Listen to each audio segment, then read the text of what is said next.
طریقے پر مہم چلا رہے ہیں کہ مسلمان ممالک سے بھی یہ ساری اقدار ختم کر دی جائے. چنانچہ نوٹ کیجئے قرآن مجید میں 2 جگہ پر اللہ تعالیٰ نے اہل مکہ کو وارن کیا تھا. اولم یروا انا ناتی الارض ننقصها من اطرافها. کیا یہ قریش دیکھ نہیں رہے کہ ہم رفتہ رفتہ ان کی طرف بڑھ رہے ہیں, چاروں طرف سے ان کے گرد ہمارا گھیرا تنگ ہوتا جا رہا ہے, ان کے گرد جو قبائل آباد ہیں وہ ہمارے حلیف بنتے جا رہے ہیں. یہ سورہ رات کی آیت ہے اور اسی طرح سورہ انبیاء میں ہے افلا یرون انا ناتی الارض ننقصها من اطرافها. تو اسلام گھیرا تنگ کر رہا تھا رفتہ رفتہ کچھ سارے مکہ کے گرد. آج یہ برعکس ہے کہ یہ مغرب جو حوثیوں کی سازش کے تحت اور امریکہ کی عظیم قوت کو استعمال کرتے ہوئے سول سپریم پاور آن ارتھ آج یہ ہمارے گرد گھیرا تنگ کرتے چلے آ رہے ہیں کہ ہمارا معاشرتی نظام بھی تلپٹ ہو جائے, درہم برہم ہو جائے, ہماری اقدار بھی ختم ہو جائے, ہمارے ہاں بھی عورت مرد بالکل برابر ہونے کی مدعی ہو کر میدان میں آ جائے, عورت مرد بن جائے, مرد عورت بن جائے, مردوں کی شادیاں ہو جائیں کہ ایک مرد شوہر اور ایک مرد بیوی اور رجسٹر ہو جائے شادی. لیسبینز کی شادیاں ہو جائیں کہ ایک عورت شوہر ایک عورت بیوی اور رجسٹر ہو جائے. یہ سارا کام ناتی الارض ننقصها من اطرافها. اس کی مثال کیا ہے کہ پہلے اس پروگرام کے تحت 1994 میں کانفرنس ہوئی قاہرہ میں. عرب ورلڈ کا وہ مرکز ہے اس لیے کہ عربوں میں تعلیم کے اعتبار سے, ٹیکنالوجی کے اعتبار سے سب سے آگے مصری ہے. تو یہ چونکہ ان کا ثقافتی اعتبار سے امام ہے, وہاں جا کر انہوں نے ڈیرا لگایا اور ان افکار کی اور ان نظریات کا پرچار کا معاملہ کیا. دوسری 1 سال کے بعد کانفرنس کر دی بیجنگ میں تاکہ ادھر سے اور ایک اور طرف سے گھیرا ڈالا جائے اور عالم اسلام کا جو یہ حصہ ہے ایشیا کا اس کے اوپر اثر انداز ہوا جائے.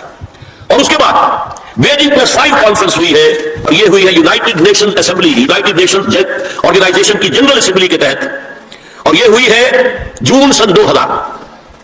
اب اس میں جو بھی ایک پرچہ تیار کیا گیا تھا ایجنڈے کے طور پر, اس میں جو سفارشات تھی وہ میں آپ کو بتا رہا ہوں. امپیکٹ ایک سارا نکلتا ہے لندن سے, اس سے میں نے یہ چیزیں لی تھی اور انگریزی ہی میں ہم نے ایک دفعہ بڑی تعداد میں اس کو شائع کر کے تقسیم بھی کیا تھا. لیکن اس میں میں صرف آپ کو یہ بتا رہا ہوں کیا فیصلے تھے, کیا کرنا ہے. نام اس کا کیا تھا کانفرنس کا, women 2000 gender equality development and peace for the 21st century. Preparatory document میں نمبر 1 ہومو سیکسولیٹی کو نارمل سیکسول اورینٹیشن قرار دیا جائے. کوئی جرم نہیں ہے مرد مرد سے شہوت داری کرے, عمل قوم لوط یہ کوئی جرم نہیں, کوئی حرام نہیں, کوئی بری شے نہیں, نارمل اورینٹیشن ہے, یہ مزاج ہے. ایک شخص جو ہے عورت سے اپنی خواہش پوری کرنا چاہتا ہے, ایک مرد سے کرنا چاہتا ہے, تمہیں کیا اعتراض ہے. ہومو سیکسول میرجز کو تسلیم کیا جائے, جو تسلیم ہو رہا ہے. یورپ کی کئی ریاستوں میں رجسٹریشن شروع ہو چکی ہے, امریکہ کی, یورپ میں تو پہلے سے ہے, اسکینڈینیوین ملکوں میں پہلے سے موجود ہے. نمبر 3 عورتیں گھر کا کام کاج کرنے سے انکار کر دیں یا اس پر ویج طلب کریں, مزدوری طور پہ محنت ہوتا کام کریں. یہ چولہا جھونکنا, یہ روٹی پکانا, برتن دھونا, یہ اس کے لیے ہمیں مجھے چاہیے لیبر. نمبر 4 عورتیں حمل اور وضع حمل کی جو تکلیف برداشت کرے اس میں بھی شوہر سے اجرت لے. نمبر 5 اگر کسی وقت کسی عورت کی طبیعت آمادہ نہ ہو ہم بستری کے لیے اور شوہر مجبور کرے تو اسے میریٹل ریپ قرار دیا جائے. یہ زنا بالجبر ہوگا جس کی سزا دی گئی. شوہر اور بیوی کا معاملہ ہے, اس بیوی کی طبیعت کسی وجہ سے آمادہ نہیں ہے اور شوہر انسسٹ کر رہا ہے تو یہ میریٹل ریپ, شادی شدہ لوگوں کے مابین زنا بالجبر شمار ہوگا. نمبر 6 پروسٹیٹیوشن کو ایک باعزت پیشہ مانا جائے اور ان کو پروسٹیٹیوٹس نہ کہا جائے بلکہ سیکس ورکرز, سیکسول ورکرز. جیسے مرد ہے وہ اپنی جسمانی قوت استعمال کر رہا ہے, وہ اب چلا رہا ہے, رسی چلا رہا ہے, یا وہ کہیں اینٹیں ڈھو رہا ہے, کوئی اور دماغی سے استعمال کر رہا ہے, ڈاکٹر بیٹھا ہے اس نے لکھا ہے فیس لے رہا ہے, عورت بھی اپنے جسم کے عضو کو استعمال کر رہی ہے تو وہ سیکسول ورکر ہے اور وہ پیشہ ہے اور وہ باعزت ہے, اس پر قتل کوئی قدر نہ ہو. 7 وراثت اور طلاق میں بالکل برابری, کوئی فرق. اب یہ خاص چیز تو معلوم ہوتا ہے کہ اسلام ہی کو ہدف بنا کر انہوں نے ایجنڈے میں شامل کیا ہے. اس کا نام ہے سوشل انجینئرنگ, معاشرتی تعمیر نو. پرانی تعمیر جو مولانا روم نے کہا تھا کہ اگر کوئی پرانی عمارت ہے نئی بنانی ہے تو پہلے گرانی پڑے گی. اولا تعمیر ویرا کنن, تو پہلی تعمیر گرائیں گے تو دوسری بنے گی. لہذا یہ سارا سٹرکچر جو ہے سوشل, یہ ختم کر کے یہ نئی سوشل انجینئرنگ ہے جو ہمیں کرنی ہے اور اس کا سب سے بڑا ٹارگٹ عالم اسلام. اب اس میں دوسری بات سنیے, یہ کام تو سن 2002 سے بلکہ اس سے پہلے 94 میں, پھر 95 میں, پھر 2000 میں, یہ 3 کانفرنس ہوئی. ایک اب نیا آیا ہے شوشا, اور وہ کیا ہے, رینڈ کارپوریشن ہے امریکہ کی ایک بہت بڑا تھنک ٹینک, سب سے بڑا, سب سے اونچا. اس کی سفارشات جو ہے وہ محکمہ دفاع کو جاتی ہے, خارجہ محکمے کو جاتی ہے, اور ان تھنک ٹینکس کے مشوروں پر اور تجاویز پر لوگ عمل کرتے ہیں. حکومت جو ہے ان کو غور سے دیکھتی ہے, عمل کرتی ہے. اب انہوں نے مسلمانوں کا تجزیہ کیا ہے کہ مسلمان 4 قسم کے ہیں, سب ایک طرح کے نہیں ہیں. بہت غور سے سننے کی بات ہے, 80 صفحات کی رپورٹ ہے, جن حضرات کے پاس ہے انٹرنیٹ وغیرہ کا نکال سکتے ہیں, پڑھے پوری کی پوری. میں خلاصہ دے رہا ہوں. کہتے نمبر 1 ہے فنڈامنٹلسٹ, اور فنڈامنٹلسٹ وہ ہیں کہ جو اسلام کو صرف مذہب نہیں دین سمجھتے ہیں، تو یہ سمجھتے ہیں کہ اسلام صرف عقیدے، عبادات اور رسومات کا نام نہیں ہے، بلکہ اسلام ایک پولیٹیکل سوشو اکنامک سسٹم ہے، ایک نظام ہے، اجتماعی نظام ہے۔ کہا یہ ہمارے دشمن نمبر 1 ہے، انہیں ہم نے ہر قیمت پر ختم کرنا ہے۔ They are the biggest challenge to our civilization, our culture, our system، ہماری تہذیب ان کے سب سے بڑے دشمن ہیں۔ نمبر 2 ٹریڈیشنلسٹ ہے، روایت پسند۔ یہ ہمارے علماء جو قال اللہ قال رسول میں ہے، فقہ حنفی پڑھ رہے ہیں، یا کوئی اہل حدیث ہے تو کچھ اور چیز پڑھ رہے ہیں وغیرہ وغیرہ، ان کا اصل جو مشورہ ہے وہ دارالعلوم ہے، پڑھنا پڑھانا ہے، مساجد میں خطبہ دینا ہے، امامت کرانی ہے، اس سے آگے کا ان کے سامنے خود تو کوئی کانسیپٹ نہیں ہے، لہٰذا یہ ہمارے لیے خطرناک نہیں ہے، they are no challenge to us۔ لیکن اگر کبھی وہ فنڈامنٹلسٹ کے ساتھ مل گئے تو پھر بہت خطرناک ہے۔ کیوں؟ ان کے پاس عوام تک رسائی کا بہت بڑا ذریعہ ہے، ہر جمعے کو ایک اجتماع ہو رہا ہے، جلسہ ہو رہا ہے، چھوٹی سی جلسی کرنی ہو تو ہزاروں روپیہ خرچ کرنا پڑتا ہے، اشتہار ہے، پوسٹر ہے، فلاں ہے، چاہے وہ چھوٹی سی جلسی ہو، اور یہاں لوگ چلے آ رہے ہیں نہا دھو کر، کپڑے بدل کر، اچھے عطر بھی لگا کر آ رہے ہیں، کچے دھاگے سے بندھے ہوئے، تو ان کے پاس تو بڑا ذریعہ ہے۔ یہ اگر فنڈامنٹل کے ساتھ مل گئے تو بہت خطرناک ہے۔ لہٰذا ان کے لیے تو یہ ہے کہ اولا تو ان کو ایک دوسرے سے دور رکھو، اور جو ٹریڈیشنلسٹ ہیں انہیں اپنے باہمی جو مسلکی اختلافات ہیں، فرقے وارانہ اختلافات ہیں، ان کے اندر بزی رکھو، شوشے چھوڑتے رہو تاکہ وہ اسی بحث کے اندر مناظرے بازی میں لگے رہیں۔ تیسرے انہوں نے کہا ماڈرنسٹ ہیں، یہ وہ لوگ ہیں کہ جو اسلام کی ایک تعبیر جدید کر رہے ہیں اور اسے ہماری تہذیب کے ساتھ ہم آہنگ کمپیٹیبل بنا رہے ہیں۔ ان کی مدد کرو، انہیں سپورٹ کرو، انہیں پیسہ دو، اور ان کے لیے خاص طور پر پرنٹ اور الیکٹرانک میڈیا میں ان کی اپیئرنس کا بندوبست کرو۔ اسی ان کے پاس کوئی اور ذریعہ تو ہے نہیں، ان میں سے کسی کو کوئی مسجد میں خطیب بنا کر تو نہیں کھڑا کرے گا، بلکہ داخل بھی نہ ہو سکے شاید وہاں، تو ان کے لیے ذریعہ چاہیے تاکہ عوام تک پہنچے۔ آج کا سب سے بڑا ذریعہ ٹیلی ویژن ہے، لاؤ اس کو، اور انگریزی پریس ہمارا خاص طور پر جو ہے ان کا اعلی کار ہے۔ ان کے لیے یہ ہے کہ ان کی مدد کرو، سپورٹ کرو، اور انہیں پرنٹ اور الیکٹرانک میڈیا کے اندر انہیں ایکسپوژر دو۔ چوتھا کہتے ہیں وہ ہے سیکولرسٹ، پہلے ہی سے ہمارے ہیں، ہماری جیب میں ہے، وہ تسلیم کر چکے ہیں، ہضم کر چکے ہیں کہ نظام کا، زندگی کے نظام کا کوئی تعلق مذہب سے نہیں ہے، مذہب نام ہے عقیدے کا اور عبادات کا اور رسومات کا۔ تو یہ تو ہمارے ہی ہے کہ گویا کہ 2 جمع 2 تقسیم ہو گئی، 2 کو سپورٹ کرو، مدد دو، اور 2 کو سپریس کرو، اور ان دونوں کو ایک دوسرے سے دور رکھو، اور جو ٹریڈیشنلسٹ ہے، روایت پسند، انہیں ان کے اختلافات میں الجھا رکھو۔ یہ ہے پالیسی جس کے تحت آج ایسی باتیں آپ کو اپنے الیکٹرانک میڈیا سے، ٹیلی ویژن سے سننے میں آ رہی ہے، اور بڑے بڑے دانشور ہیں جو کہہ رہے ہیں شراب اسلام میں حرام نہیں ہے، شراب پی کر دھت ہو جانا، بالکل مدہوش ہو جانا حرام ہے۔ آپ کو معلوم ہے کہ وہاں بھی کہا جاتا ہے ڈرنکرز وہاں بھی پسند نہیں کیے جاتے، اتنے پینے والے کے ہوش کھو دیں، مغرب میں بھی پسندیدہ نہیں ہے، لیکن وہ کہتے ہیں کہ اصل شراب حرام نہیں ہے اسلام میں۔ اور آپ کو معلوم ہے، میں نام نہیں لینا چاہتا، یہ ہماری بدقسمتی ہے کہ علامہ اقبال کے فرزند ہیں جنہوں نے یہ بات کہی، پھر انہیں کہ ایک اور ہم نام انہوں نے شوشہ چھوڑا، اسلام میں پردہ نہیں ہے، قرآن میں پردہ نہیں ہے۔ یہ تو ایک وقت کی سوشل ضرورت تھی، ایک خاص وقت کی ضرورت تھی جس کے تحت کچھ احکام دیے گئے، ورنہ یہ تو مستقل احکام نہیں ہے۔ یہ ہے وہ صورتحال کہ جس کی بنا پر میں نے آج اس موضوع کو اپنے لیے اختیار کیا ہے۔